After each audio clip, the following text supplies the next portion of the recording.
ఇప్పుడే ఢిల్లీ నుంచి విజయవాడ ఎయిర్పోర్ట్కి వస్తేప్పుడు ఇప్పుడే ప్రెసిడెంట్ కాల్ చేశారు.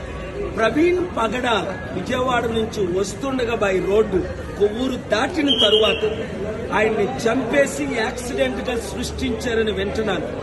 డాక్టర్స్, స్టాఫ్ వినండి, పోలీసులు వినండి, రాజమండ్రి ఎస్పీ వినండి, హోమ్ మినిస్టర్ గౌరవడి అనిత, డీజీపీలు వినండి.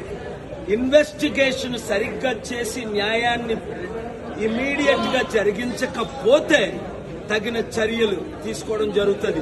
దేవుడు క్షమించడు, నేను క్షమించను.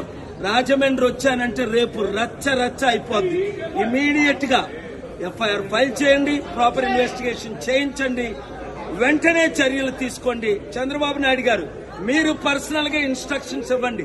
ఎందుకంటే ఈ మధ్యన పవన్ కళ్యాణ్ రెచ్చగొట్టిన మాట్లాడాడే, అందుకు ఇది జరిగిందని ఆయన ఫోన్ ట్యాప్ చేయండి. ఎవరెవరు ఆయనకు శత్రువులు ఉన్నారో ఇన్వెస్టిగేట్ చేయండి. ఇవన్నీ చేసి న్యాయం చేయండి, లేదా చిత్తుగా ఏం చేస్తారో మీకు తెలుసు. Thank you.